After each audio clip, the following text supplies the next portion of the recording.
Listo. Bueno, mis hermanos, acompáñenme al Evangelio según Lucas, capítulo 6, versículo 12. Hoy vamos a estudiar una porción pequeña. El mensaje también es relativamente corto, pero no quise expandirlo más porque siento hay un mensaje aquí muy importante en esta porción que nos corresponde estudiar hoy. Importante para nosotros a nivel individual como cristianos, pero también importante a nivel de congregación. Entonces, Lucas capítulo 6, versículo 12 al 16 es la porción que vamos a estudiar hoy. De empezar, voy a orar muy brevemente para poner el estudio en manos del Señor. Padre bendito, te doy gracias por la oportunidad, la bendición y la responsabilidad que me has dado hoy de compartir el mensaje a mis hermanos. Quiero orar para que mi Señor yo pueda menguar y que tú crezcas. Padre, sabes que no tengo ningún interés en adoctrinar a nadie, mi Señor, en ideas propias o pensamientos del mundo. Lo único que quisiera, mi Señor, en esta mañana es que tu Espíritu Santo hable a través de mí y que el mensaje de tu palabra sea comunicado de forma correcta y sin adulterar, mi Señor. Pido también por el corazón de mis hermanos y el mío para que este mensaje eh, haga un cambio, mi Señor, en nuestras vidas y que nos permita caminar más conforme a tu voluntad, poder agradarte más en nuestro pensar, en nuestro caminar, mi Señor, y que podamos imitar la actitud de tu Hijo Jesucristo, Padre, en nuestros días como cristianos acá en esta tierra. Oro así en el nombre precioso de Cristo Jesús. Amén y amén. Chicos, un poco de contexto, nada más. Recuerden que venimos de estudiar, iniciamos el capítulo 6 estudiando dos relatos en paralelo.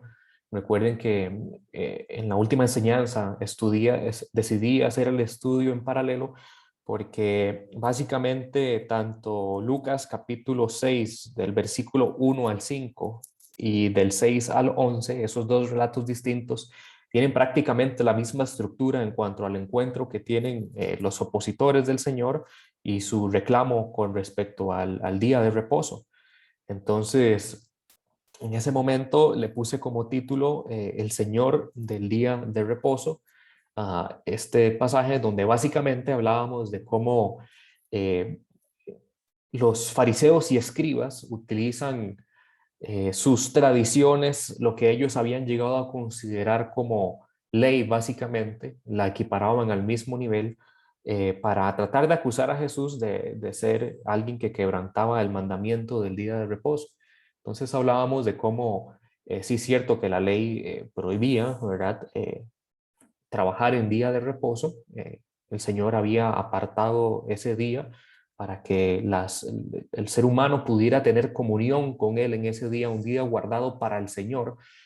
Sin embargo, los fariseos y escribas, en lugar de verlo como una bendición para el hombre, lo transformaron en algo que fuera una carga para el hombre y algo con lo que pudieran controlar al pueblo eh, a través de esas tradiciones. Entonces hablábamos de cómo un mandamiento que parecería ser sencillo, ¿verdad? De guardar el día de reposo, lo transforman en algo en que ellos crean 39 categorías distintas de lo que significa trabajo, y entre esas 39 cada una se divide en 6 categorías menores.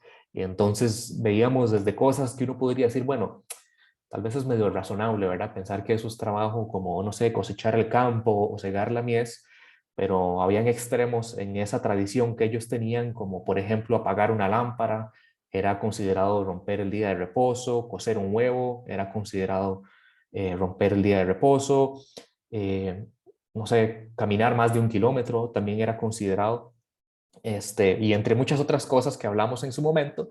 Pero el análisis que hacíamos en realidad consistía en que cómo ese fanatismo religioso en su vida los llevaba a extremos a considerar su tradición en la misma categoría que la ley divina. Y la reflexión que hacíamos en su momento es cómo la actitud humana a nivel general, a través de toda la historia, ya sea al inicio de la humanidad, ya sea en tiempos de Jesús o inclusive en la actualidad, cómo podemos ver reflejado esa misma actitud, cómo a veces llegamos a considerar nuestras tradiciones, lo que siempre hemos creído, esa palabra preconcebida que tenemos, lo que creemos que es correcto, lo hemos llegado a considerar eh, al mismo nivel que la escritura y no estamos dispuestos a ceder, pero bueno, bendito Dios que ha venido un encuentro por cada uno de nosotros y nos ha mostrado verdaderamente su palabra, nos ha mostrado verdaderamente lo que significa seguirle. Y bueno, esa era la reflexión que hacíamos en su momento. Lo cierto es que venimos de estudiar dos pasajes en los que hay una confrontación creciente contra Jesús. Vemos que antes habían tal vez indirectas, con preguntas. Bueno, hemos visto otros casos en los que sí han intentado tirar a Jesús de un peñasco, pero bueno, la oposición contra Jesús está creciendo cada vez más. Y entonces llegamos hoy al momento en el versículo 12 del capítulo 6, en el que el Señor va a tomar una decisión fundamental para la continuación de su ministerio, que dice así, la Reina Valera tiene como título Elección de los 12 apóstoles. Dice, en aquellos días, él fue a un monte a orar y pasó la noche orando. Y cuando era de día, llamó a sus discípulos y escogió a 12 de ellos, a los cuales también llamó apóstoles. Versículo 14. A Simón, quien también llamó Pedro, a Andrés su hermano, Jacobo y Juan, Felipe y Bartolomé. Note la diferencia en usar la I en lugar de una coma entre ciertos nombres. Jacobo y Juan, perdón, Felipe y Bartolomé, Mateo, Tomás, Jacobo, hijo de Alfeo, Simón, llamado Celote, Judas, hermano de Jacobo, y Judas Iscariote, que llegó a ser el traidor.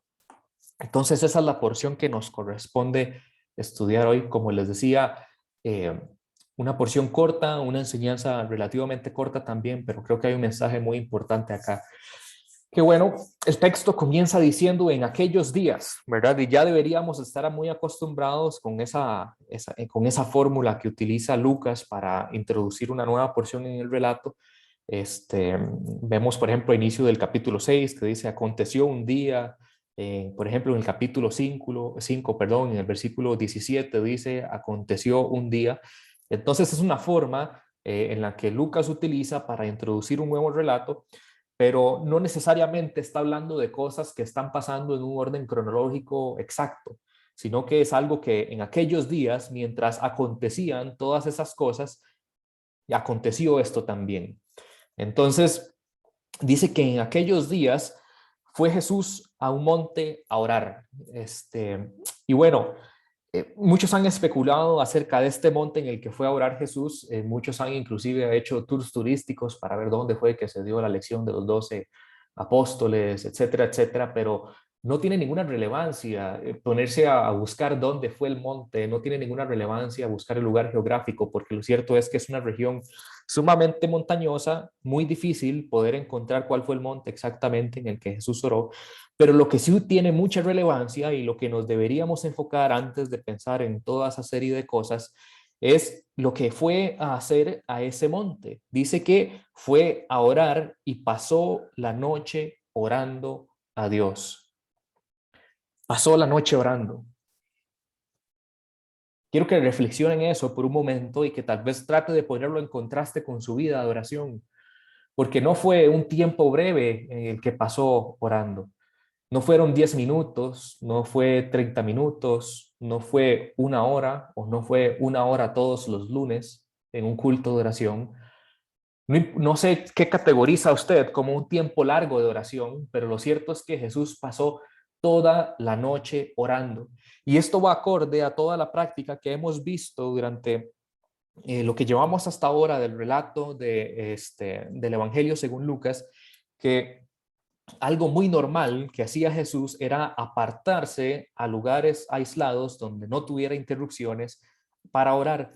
Sin embargo, en esta ocasión, Lucas no solo dice que se apartó a orar, sino que pasó toda la noche orando. Y esto nos tiene que ayudar a entender que si Jesús pasó toda la noche orando por lo que estaba a punto de hacer, significa que lo que viene es una decisión muy importante. Tiene un peso muy importante para el ministerio de Jesús, la decisión que va a tomar.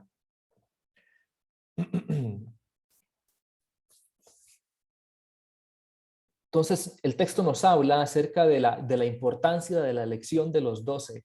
no se trata de cualquier grupo de hombres que iba a escoger, no se trata de cualquier grupo de discípulos, sino que eran hombres que ya Dios le había confiado a Jesús que le iban a ser dados para el ministerio.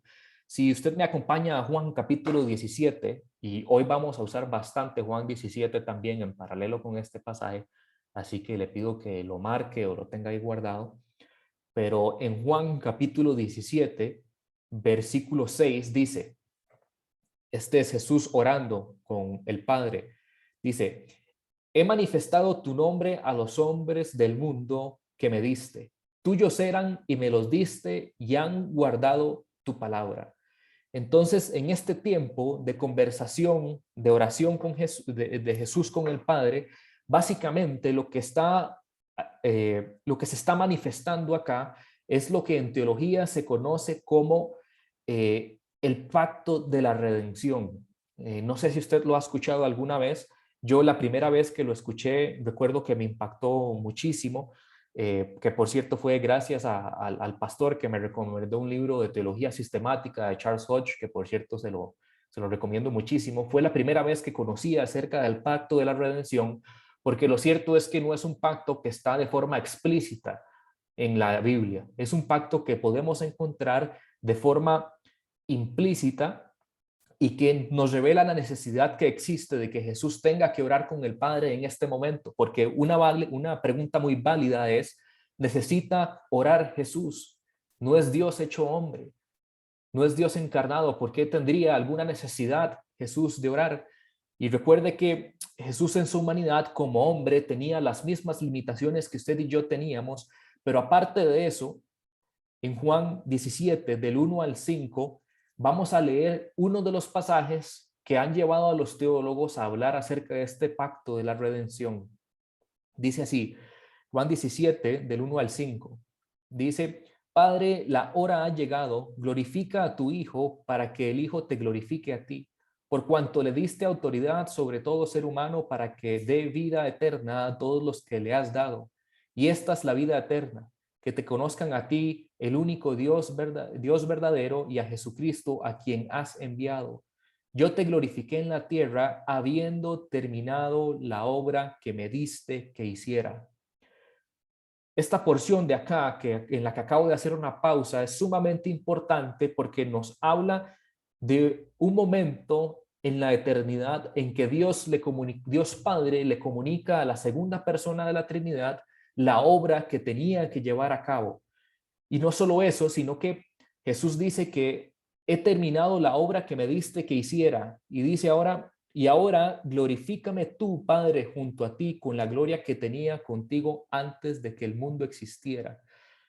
Entonces, este pacto de la redención fue una transacción que implicó tanto un compromiso de Jesús como la segunda persona de la Trinidad, como una recompensa por llevar a cabo esa obra de la que nos habla el texto que acabamos de estudiar. El Hijo entró en un acuerdo sagrado con el Padre, se sometió a sí mismo a las obligaciones de ese acuerdo pactado, un compromiso que fue igualmente asumido por el Padre, que consistía en dar una recompensa a Jesús. Charles Hodge enumera muy bien las promesas o en qué consistía este pacto de la redención entre el Padre y el Hijo, pero algunas de esas promesas es que Dios formaría una iglesia, purificada para su Hijo, el Hijo recibiría al Espíritu Santo sin medida, Él estaría siempre presente para sostenerlo, lo libraría de la muerte y lo exaltaría a su diestra. También todos los que el Padre le daría al Hijo vendrían a Él y ninguno se perdería. Las multitudes participarían de redención y de un reino mesiánico. También nos habla acerca de la angustia que Jesús tenía que sufrir, pero después de esa angustia, todas las promesas que iba a recibir.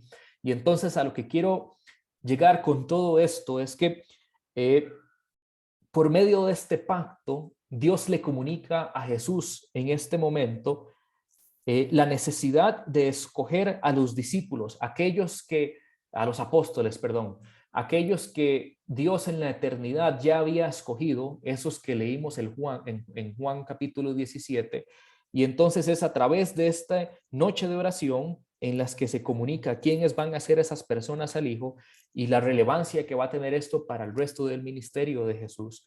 Porque como les comentaba, la oposición es creciente. Cada vez se acerca más el momento en que Jesús sabía que tenía que entregar su vida y estos apóstoles iban a llegar a ser el cimiento de la iglesia. Iban a ser los que iban a cimentar los fundamentos doctrinales de la iglesia en sus inicios.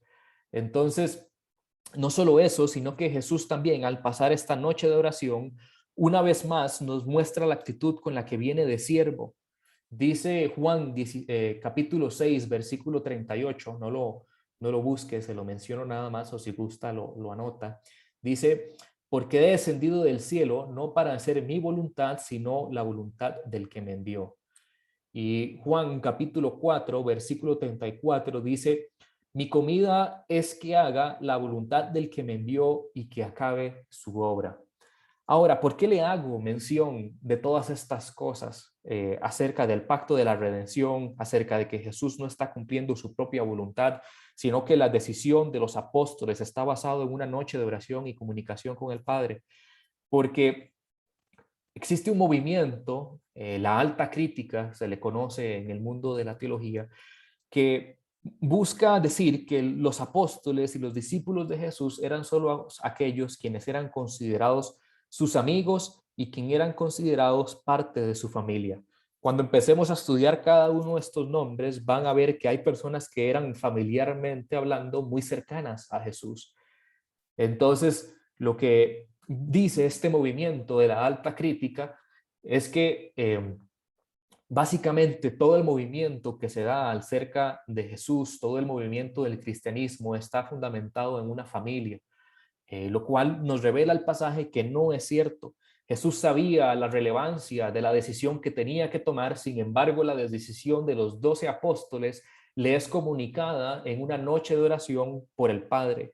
No solo eso, sino que estos 12 que van a ser escogidos habían sido escogidos ya en la eternidad, como nos dice el versículo en Juan 17, como leíamos que dice, tuyos eran y me los diste y han guardado tu palabra. O sea, ya el Señor sabía quiénes eran esos que iban a formar parte de este ministerio. Así que bueno, Jesús entendía en su relación con el Padre la dependencia que existía de él, y no solo eso, sino que también nos revela acerca del espíritu de siervo con el que el Señor venía a someterse absolutamente a todo lo que el Padre había establecido en ese pacto de la redención. Ahora, quisiera volver a recalcar el hecho de que es toda una noche de oración para una decisión que tiene impacto sobre su ministerio. Y creo que es importante acá, a pesar de que no es el énfasis principal que le quisiera dar a la enseñanza esta mañana, sí es importante recalcar el tiempo que Jesús dedica a una decisión ministerial tan grande como esta. A ver quiénes iban a ser aquellos que él iba a enviar para que siguieran con su enseñanza. Dedicó toda la noche en oración. Y cuando leía esto, pensaba en las decisiones ministeriales importantes que está tomando Home Church ahorita, en este momento.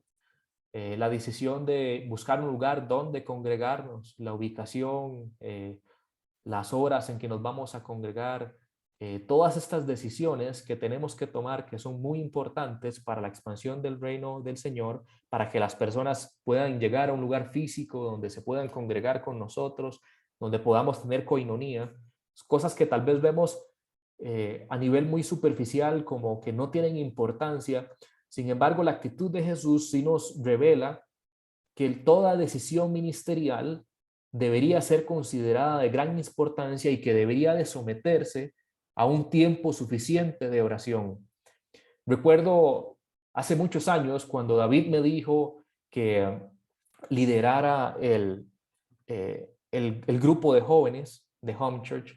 Recuerdo que la decisión fue orar toda una semana para ver si era verdaderamente la voluntad del Señor que fuera yo quien liderara ese grupo de jóvenes. Y después de una semana de oración, tomamos la decisión de que sí iba a liderar el culto de oración. De igual manera pasó cuando estábamos orando por los ser copastores, Dani y yo. Fue un tiempo en que se sometió a oración porque es una decisión ministerial muy importante.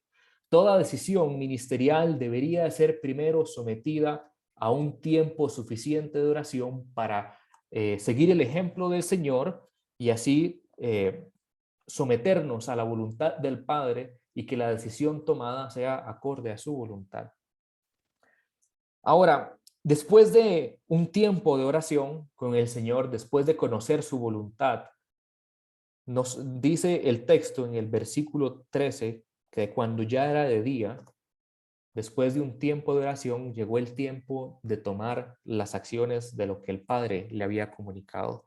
Dice, llamó a sus discípulos y escogió a 12 de ellos, a los cuales también llamó apóstoles. Cuando dice que escogió a 12 de ellos, o que llamó a los discípulos, perdón, recuerde que el contexto en el que venimos hablando es que Jesús anda con un grupo de discípulos por los sembradíos, estaban recogiendo espigas y comían. Este grupo con toda probabilidad es mucho mayor a las 12 personas a las que va a llamar luego. Y entonces dice que llamó a todos los discípulos que le seguían después de este evento y dice que de ellos escogió a 12, a los cuales también llamó apóstoles. La lección es muy importante aquí que nosotros observemos en el paralelo en Marcos, se lo leo, no lo busque, no hace falta, pero el paralelo en Marcos dice lo siguiente: después subió al monte y llamó así a los que él quiso y vinieron a él y estableció 12 para que estuviesen con él y para enviarlos a predicar. Y es importante ver el paralelo en Marcos porque lo que nos denota es que la elección no era por méritos personales, sino por determinación divina. Aquellos a los que él escogió no tenía nada que ver con sus cualidades personales. Dentro de poco vamos a estudiar individualmente a cada uno de estos personajes, pero la decisión nada tenía que ver con sus méritos personales, sino que era una decisión meramente por determinación divina. Estos a quienes escogió por determinación personal se quedaron con él.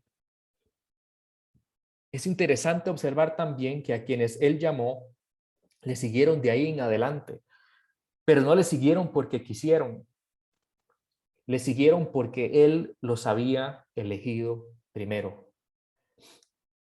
Juan 15:16 dice, no me elegisteis vosotros a mí, sino que yo os elegí a vosotros. Y os he puesto para que vayáis y llevéis fruto y que vuestro fruto permanezca, para que todo lo que pidieres al Padre en mi nombre, Él os lo dé. Entonces de ahí es fundamental entender que no había nada, ninguna cualidad personal en ellos, no había ni elocuencia, no había ni erudición, no había nada que ellos pudieran aportar para que Jesús decidiera escogerlos, sino que fue una mera determinación divina. Y no solo eso, sino que la permanencia de ellos tampoco siquiera fue una decisión propia, sino que producto de la elección de ellos, de Jesús, perdón, fue que ellos se quedaron con él, ellos permanecieron en Cristo. Entonces esto nos refuerza la enseñanza de que permanecer al grupo más cercano de Jesús no era un asunto de los discípulos, sino un asunto de Jesús mismo. Era Jesús quien determinaba quién iban a estar a su lado. Por otro lado, también, como les mencionaba al inicio, ya entonces nos empieza a dar este pasaje nos empieza a dar el comienzo de una estructura básica en lo que consistiría establecer las bases de la iglesia. Los enemigos se habían desplegado y estaban dispuestos a acabar con Jesús, pero por otro lado, Jesús decidía ya empezar a iniciar la preparación para la proclamación del evangelio una vez después de su partida. Este es el colegio apostólico, los que ellos habían elegido en el momento que era necesario para que llegaran a ejecutar el propósito de Dios en sus vidas. Ahora, cabe preguntarse también, ¿por qué 12? ¿Y por qué no otro número? ¿Por qué tenían que ser 12? El 12 es un número que tiene mucha importancia en la antigua dispensación, Por ejemplo, 12 fueron los hombres que dieron origen a las tribus del pueblo de Dios en el Antiguo Testamento. Ahora Jesús escoge 12, que también nos dice Mateo más adelante, que estos 12 iban a ser puestos, los 12 apóstoles iban a ser puestos en el tiempo venidero para que juzgaran a las 12 tribus de Israel. Entonces no es que Israel estaba siendo sustituido por la iglesia, pero sin duda lo que Cristo está haciendo en este momento es poner un nuevo orden a lo que iba a ser la iglesia, a lo que iba a ser la novia y quienes iban a ser los pilares de esa iglesia. Y por último, también dice que les da el calificativo de apóstoles. ¿Sabe? Este calificativo es muy importante porque apostelo en el griego, Jesús lo utiliza para él mismo también.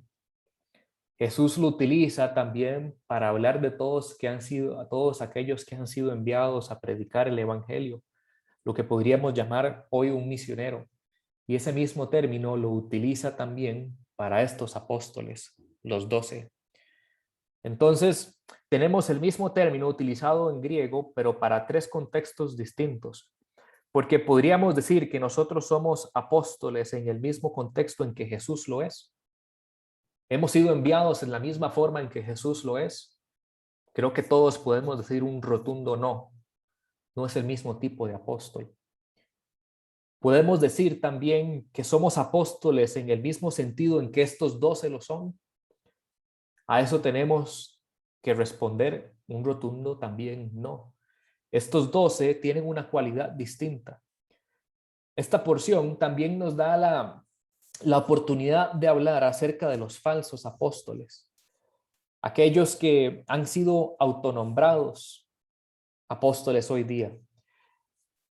Es cierto que este término de enviado o de apostelo aparecerá muchas veces relacionado a muchas personas en el Nuevo Testamento, pero nunca en el mismo sentido en que Jesús escogió a estos 12 de entre sus discípulos. Los llamados de este modo no solo son llamados personalmente por Jesús, que es un requerimiento específico para ser apóstol de Jesucristo. Son llamados personalmente por Jesús, sino que van a recibir un don espiritual especial que los capacita para este ministerio. También es importante mencionar acá que en el griego utiliza un artículo que lo que hace es que determina que solo pueden ser 12.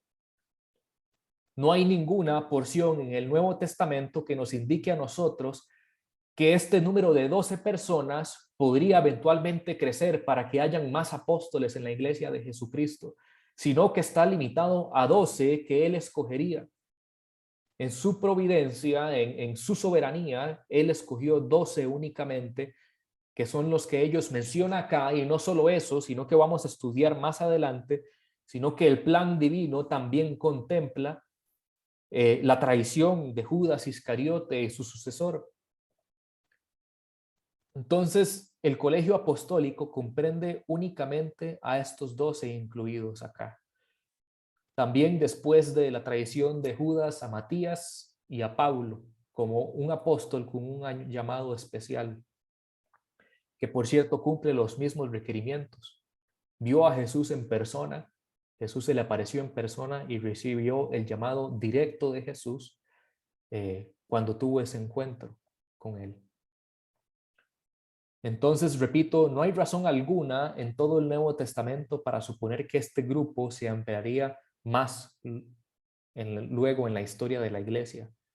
Y mucho menos existe algún texto en el Nuevo Testamento que indique o que pueda abrir la suposición de que el Espíritu Santo le daría ese mismo don de apóstol a alguien más en el presente. Fue un llamado único y exclusivo para los 12 que él determinó y que el Padre le comunicó en esa noche de oración. Por lo tanto, entonces, esta condición de apóstol no puede establecerse hoy. Ahora, el texto continúa diciendo que los llamó apóstoles, enviados, significa apóstol, apostelo en griego. Y aquellos a los que él envió, a estos 12, a quienes dio un don especial, dice que fueron a Simón, a quien también llamó Pedro, a Andrés su hermano, Jacobo y Juan, Felipe y Bartolomé, Mateo, Tomás, Jacobo hijo de Alfeo, Simón, llamado Celote, Judas, hermano de Jacobo, y Judas Iscariote, que llegó a ser el traidor. Y aquí vamos a pasar un tiempo leyendo algunas de las cualidades de cada uno de estos personajes. Algunas de las acciones que nos dicen los evangelios acerca de ellos. Voy a leerlas nada más porque si los pusiera a ir por versículo por versículo, a ver dónde está lo que estoy leyendo, duramos toda la vida. Pero si gustan, aquí en mi estudio tengo las porciones señaladas, entonces me escriben nada más y con gusto les mando la enseñanza para que puedan buscar en qué partes de la Biblia están todas estas menciones.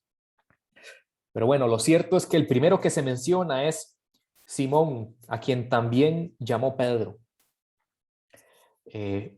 Los otros evangelios sinópticos no tienen el mismo orden en que se relata en el evangelio de Lucas. Sin embargo, Pedro está de primero. Pedro, lo cierto es que no fue el primero de los discípulos de Cristo. Otros se encontraron con él antes. Sin embargo, Pedro sí fue el primero en testificar sobre la deidad de Cristo, cuando dijo: tú eres el Cristo, el Hijo del Dios viviente, a lo que Jesús dijo que eso no le había venido por revelación propia, sino por revelación del Padre. También fue comisionado para proclamar el mensaje del Evangelio en la historia de la iglesia que abriría sus puertas al reino de los cielos. Esto lo hizo en Pentecostés y luego lo hizo también a los gentiles en casa de Cornelio.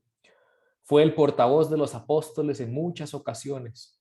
Es que ejerció un liderazgo natural entre ellos, eh, liderándolos a tomar decisiones muy importantes a la vez de todo el desarrollo de la iglesia primitiva, como fue también el nombramiento de Matías en sustitución de Judas. También nos dice el relato bíblico que era un hombre casado que fue llamado al servicio, que en sus viajes ministeriales siempre llevaba a su esposa. De oficio era pescador, un hombre del vulgo y sin letras, pero lo que sí se nos refleja en los evangelios es que a pesar de ser una persona sumamente ignorante, conocía acerca de la escritura. Su primer contacto con Jesús se produjo producto de la recomendación de su hermano Andrés, de quien vamos a hablar dentro de poco. El Señor cambió su nombre de Simón a Pedro, que quiere decir roca. También Pedro formó parte del grupo íntimo del Señor junto con Santiago y Juan. Era un hombre de carácter impulsivo. Muchas veces su devoción por Jesús lo llevó a cometer acciones casi irreflexivas. Por otro lado, esa misma actitud lo llevaría a negar que le conocía por miedo en momentos críticos, aunque más tarde se arrepentiría. Estuvo presente en el monte de la transfiguración y sin embargo, de igual manera, le negó cuando tenía miedo a los críticos. La tradición bíblica nos afirma que, no sintiéndose digno de morir como su Señor, a la hora de su ejecución pidió ser ejecutado cabeza abajo en la cruz. Ahora, el siguiente en la lista es Andrés, que es el hermano de Pedro. Su nombre significa varonil. Trabajaba también como su hermano en la pesca. Era discípulo, en el caso de Andrés, era discípulo de Juan el Bautista y estuvo presente cuando Jesús fue presentado por Juan el Bautista como el Cordero de Dios que quita el pecado del mundo. Ahora, Andrés fue el instrumento para llevar a su hermano a un encuentro con Jesús. El Señor lo llamó junto con su hermano cuando estaban en la barca en el mar de Galilea. Tenía una fe muy práctica en Jesús, como demostró cuando entre la multitud encontró un muchacho que tenía 5 panes y 2 peces y se lo comunicó a Cristo para que en esa ocasión Cristo hiciera la alimentación de los 5,000. Tenía una gran capacidad de llevar personas a Jesús. Lo hizo con su hermano, pero también lo hizo con los griegos en la fiesta en Jerusalén, según Juan 12. Formó parte del grupo de los 4 discípulos que preguntaron a Jesús sobre los acontecimientos futuros y de los tiempos finales. La última mención bíblica acerca de Andrés es que en el relato de Lucas, donde dice que él formaba parte del grupo de los que estaban esperando el descenso del Espíritu Santo en Pentecostés. La tradición bíblica nos dice también acerca de Andrés, que murió crucificado. Ahora en la lista tenemos a Jacobo, que debe distinguirse del mismo nombre de otro que también era hijo de Zebedeo. Jacobo posiblemente era de clase acomodada, ya que su padre tenía un negocio de pesca en el que ocupaba jornaleros, según Marcos 1:20. En esa época, tener jornaleros era solo gente que tenía una cierta capacidad económica elevada. Su madre, Salomé, era una de las mujeres que fueron a la tumba de Jesús y que estuvo cerca de la cruz en el día de la crucifixión. Generalmente se considera a Salomé como la hermana de María, la madre del Señor. Jacobo también era pescador en el mar de Galilea, al igual que los mencionados anteriormente y que su hermano Juan. Y Jacobo, junto con Juan y Pedro, formaban parte del círculo más íntimo de Jesús.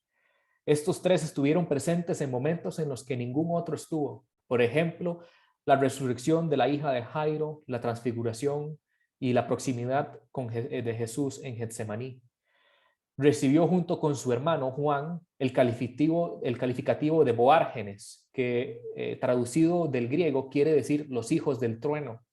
Y no se sabe precisamente el origen por el cual se les dio ese calificativo, pero se cree que tiene que ver con un carácter impulsivo, en ocasiones casi violento. Por ejemplo, cuando él junto con su hermano Juan sugirieron a Jesús enviar fuego del cielo para consumir la ciudad de los samaritanos que no los habían recibido cuando iban con Jesús.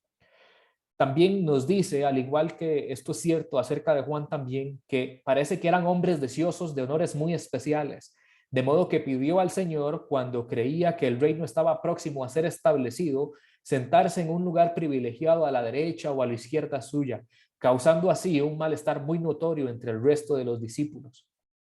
Nos dice la historia en Hechos 12:2 que fue muerto por la primera persecución de Herodes Agripa, el primero. Ahora vamos a hablar acerca de Juan, el hermano de Jacobo, que muchos de los comentarios de él aplican aquí.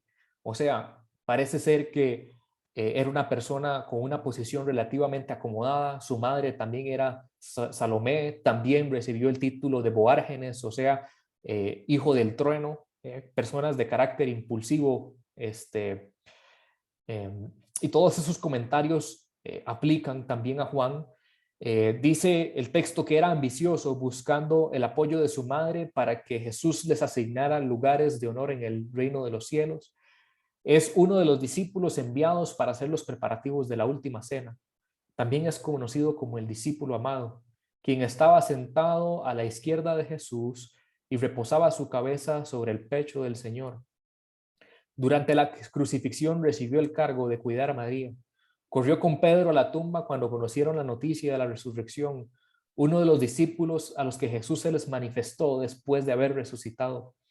Junto con Pedro, tuvo que soportar las primeras persecuciones de la iglesia primitiva. La iglesia primitiva lo tenía como una de las columnas principales junto con Santiago y Pedro. Por último, estuvo desterrado en Patmos a causa del testimonio de Cristo y no se sabe nada de su muerte. Sin embargo, la tradición nos dice que murió en Éfeso, que estuvo hasta ahí hasta que ya no podía valerse más por sí mismo y ahí murió. Continuamos con Felipe. Llamado a seguir a Jesús, siguiente al llamamiento de Andrés y de Pedro, sirvió como instrumento para que Natanael acudiera a Jesús. No hay casi detalles acerca de la vida de Felipe y su ministerio, salvo contadas referencias en los evangelios. Por ejemplo, no supo qué sugerir a Jesús para alimentar a la multitud que se había congregado en el desierto.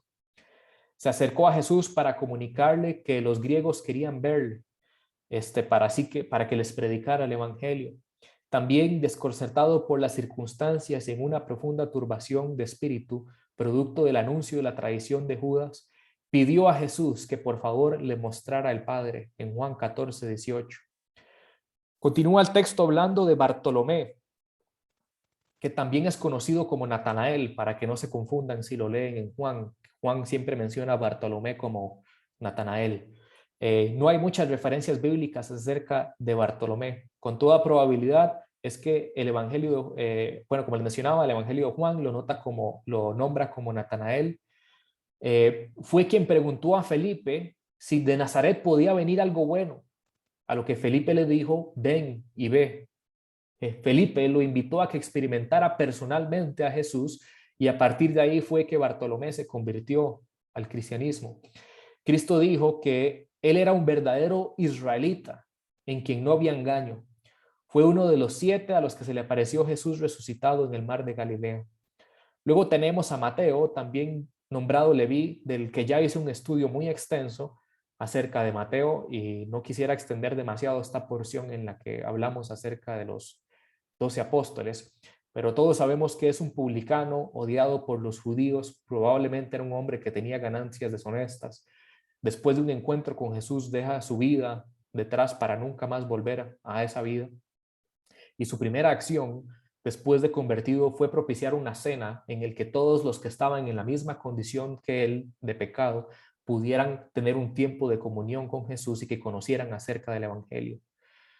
Luego tenemos en la lista a Tomás, que también tiene de nombre Dídimo. Para cuando lean Dídimo en los evangelios, es Tomás, es la misma persona. En arameo, Tomás significa mellizo, a pesar de que no se sabe quién es el otro mellizo. Tomás, la mayoría de sus referencias aparecen en el cuarto evangelio. Se le cita como aquel que estaba dispuesto a ir con Jesús hasta la muerte, a consecuencia de la decisión del Señor de ir al encuentro de la familia de Lázaro. Confesó que desconocía el lugar al que iba el Señor cuando inició su partida en la última cena. El hecho con el que más se recuerda a Tomás es probablemente cuando se muestra tal vez escéptico ante una negativa rotunda a admitir que Jesús había resucitado, poniendo condiciones para aceptar mediante pruebas visibles y tangibles si verdaderamente Jesús había resucitado. Cuando le dice que si no podía ver las heridas de los clavos y pudiera meter el dedo en el lugar donde se metieron los clavos, él no creería. Pero bueno, fue el primero de los apóstoles en dar a Jesús, después de haber resucitado, el calificativo de Dios mío. Jacobo, hijo de Alfeo, no hay datos acerca de la vida de este apóstol. Muchos piensan que es hermano de Mateo, nada más porque de Mateo también se menciona que es el hijo de Alfeo. Lo cierto es que podría ser el hijo de cualquier otro Alfeo, entonces no podemos afirmar con seguridad que son hermanos. Pero lo cierto es que Marcos le dice a este Jacobo, lo llama el menor. No sabemos si es porque fuera el más joven o porque era el más pequeño en estatura. Una de las mujeres que tenía como nombre María, él es el hijo, perdón, de una de las mujeres que estuvo cerca de la cruz que tenía de nombre María. Tenemos a Simón, llamado el Celote, o sea, que pertenecía al grupo de los nacionalistas, llamados los celotes, que procuraban acabar con el dominio extranjero, que fomentaban el odio contra quienes se consideraban opresores de Israel. Si recuerdan a Fines en el Antiguo Testamento, él era celote y tenemos muchas otras menciones acerca de celotes, pero bueno, básicamente es un grupo nacionalista que se oponía mucho, por ejemplo, al pago de tributos de Roma, a cualquiera que ejerciera algún tipo de oposición sobre sobre Israel, ellos se oponían. Y bueno, esas son las menciones que hay acerca de Simón. Alguna cosa que podríamos tal vez concluir es que probablemente a Simón le costó demasiado entender cómo es que el Mesías pudiese dar su vida en una cruz, ya que los celotes pensaban en el Mesías como aquel que iba a venir a liberar a Israel de la opresión. Tenemos a Judas, hermano de Jacobo, que la realidad es que no hay muchas referencias de él, aparte de lo que tenemos en la epístola que escribe, sí, en la carta que escribe. Así que no hay más referencias acerca de él. Y por último tenemos a Judas Iscariote, que todos lo conocemos. Creo que es imposible determinar las razones para las cuales Jesús verdaderamente escogió a este hombre para formar parte de los apóstoles. En lo personal pienso que lo hizo considerando que sabía que le iba a traicionar y eso iba a dar campo a Matías y a Pablo para formar parte del grupo de los 12. pero bueno, no sabemos con certeza cuál es el motivo. Dios mantiene en secreto el por el cual lo hace un apóstol, porque lo cierto es que todos los evangelios nos relatan que Jesús sabía exactamente que Judas era el traidor. No solo eso, sino que Jesús sabía que Judas no estaba de acuerdo con las enseñanzas de Jesús, pero a diferencia de muchos que no estaban de acuerdo con sus enseñanzas, Judas siempre permaneció. Y esto lo leo textualmente en Juan 6:66, que dice, después de que Jesús estaba predicando, dice, desde entonces muchos de sus discípulos volvieron atrás, ya no andaban con él. Entonces dijo Jesús a los 12, ¿creéis acaso iros vosotros también? Y le respondió Simón Pedro, Señor, ¿a quién iremos? Tú tienes palabras de vida eterna, y nosotros hemos creído y conocemos que tú eres el Cristo, el Hijo del Dios viviente. Y Jesús les respondió, ¿no os he escogido yo a vosotros los 12, y uno de vosotros es diablo? Y hablaba de Judas Iscariote, hijo de Simón, porque él era el que había de entregarle y era uno de los 12. Entonces Jesús sabía claramente que Judas era quien iba a traicionarle. No solo eso, sino que también los evangelios nos hablan acerca de la incredulidad de Judas, que tenía cuando, por ejemplo, Jesús dio la enseñanza de él como el pan de vida. Los evangelios nos relatan que Judas estaba incrédulo en ese momento.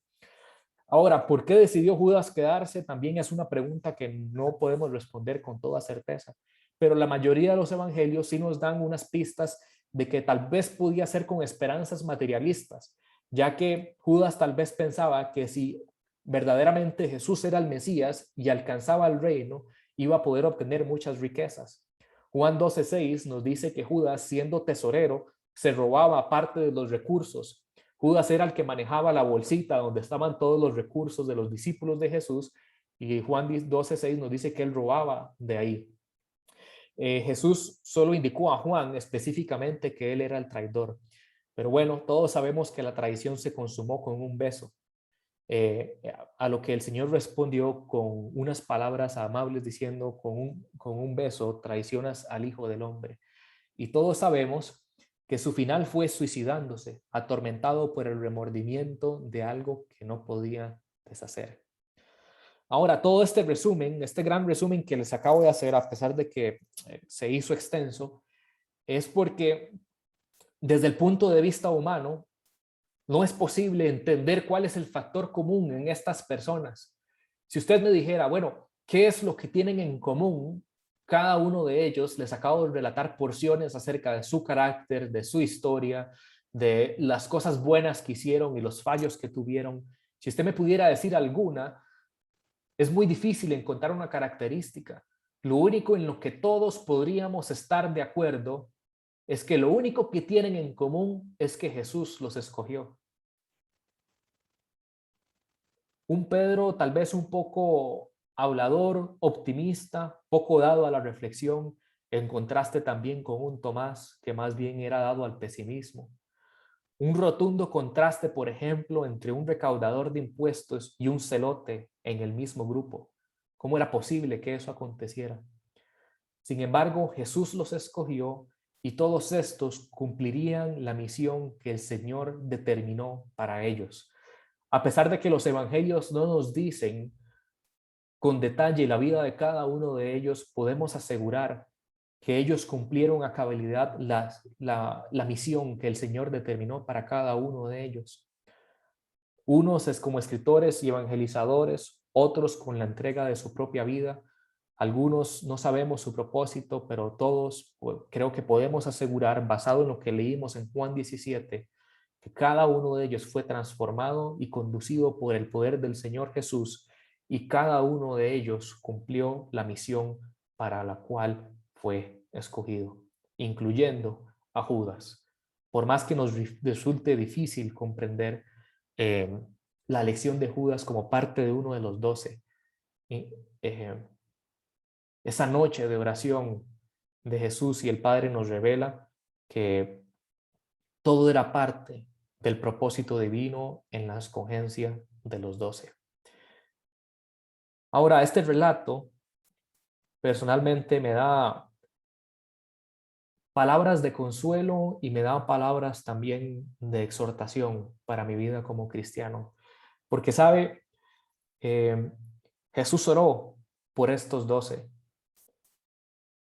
A pesar de que ellos no tenían ningún mérito propio, no tenían nada en común, cumplieron a cabalidad la misión que Jesús les entregó, con sus carencias, con sus torpezas, eh, por esa oración, por esa determinación del Padre, porque Él los escogió, cumplieron a cabalidad la misión que recibieron.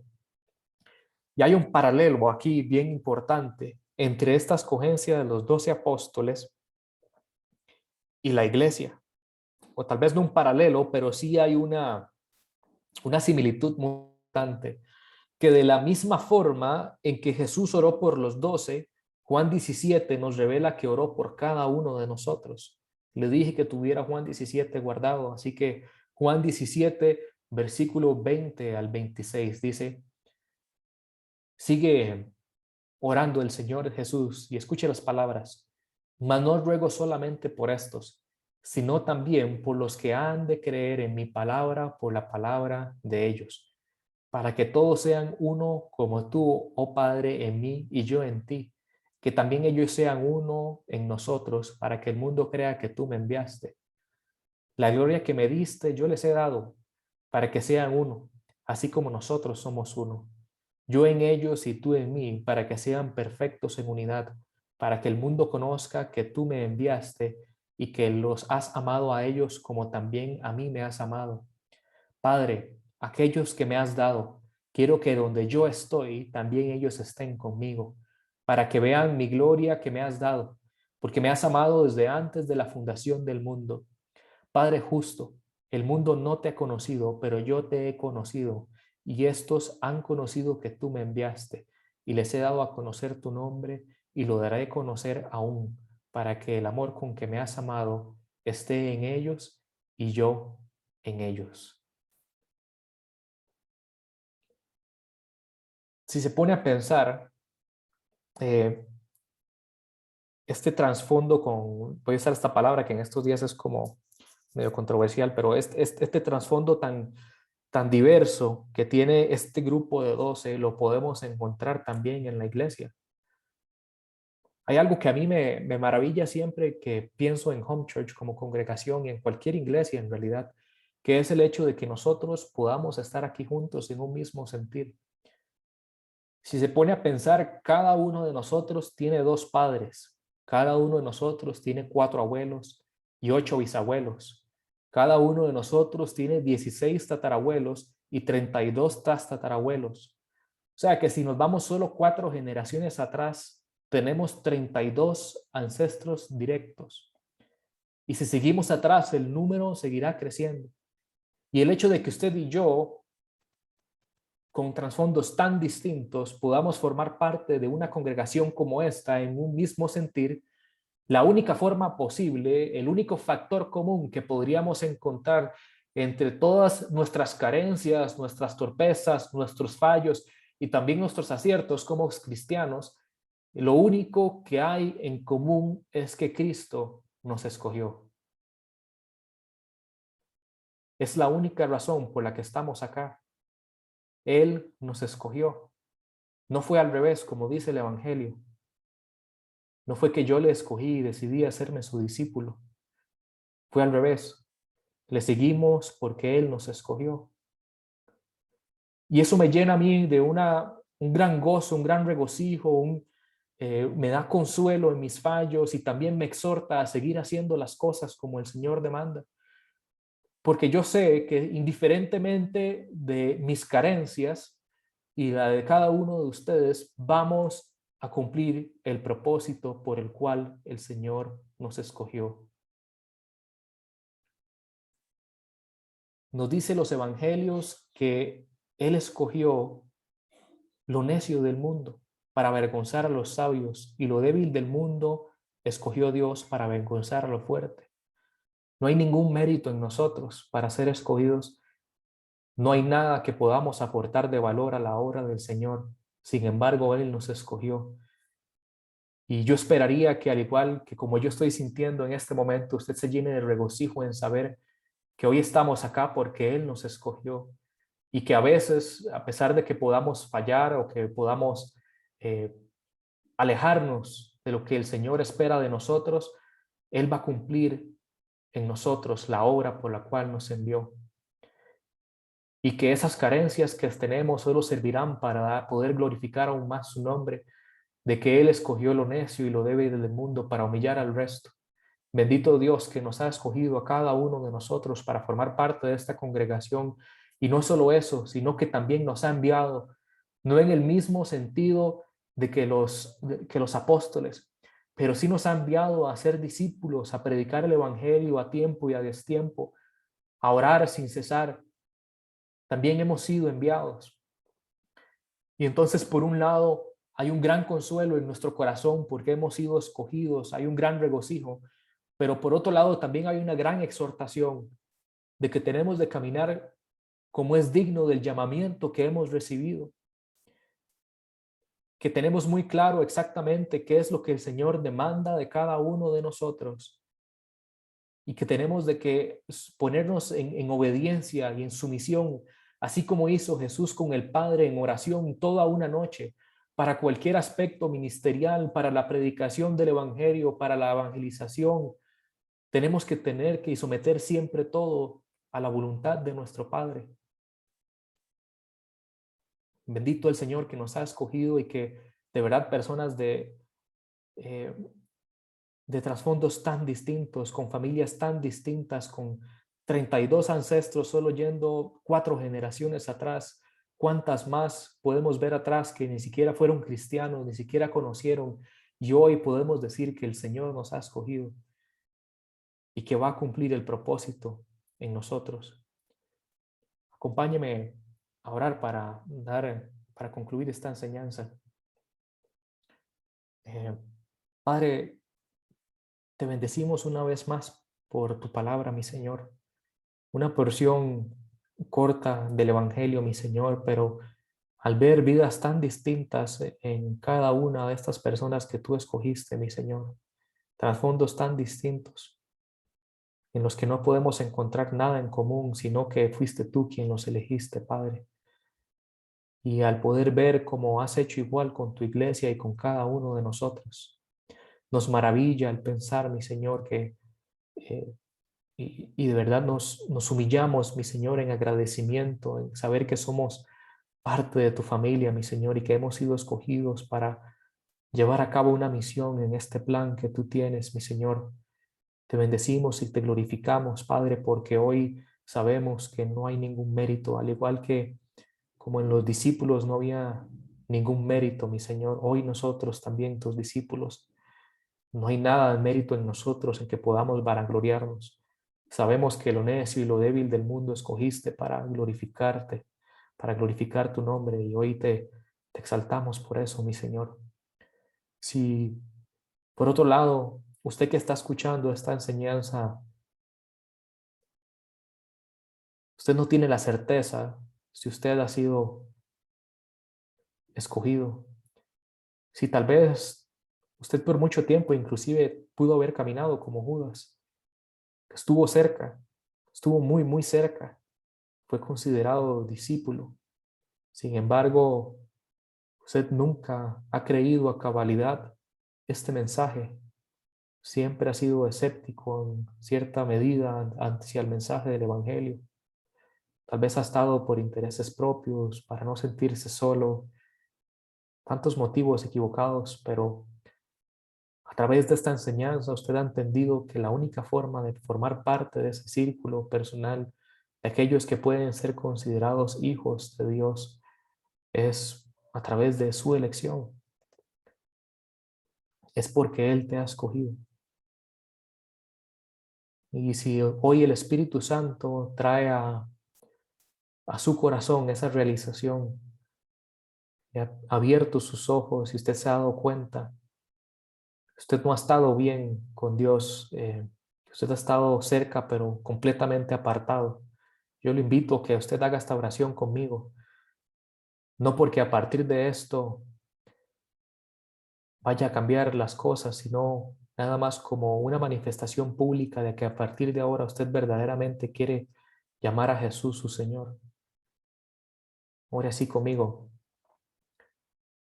Señor, hoy me he dado cuenta que por mucho tiempo he estado cerca, pero nunca he creído a cabalidad tu evangelio.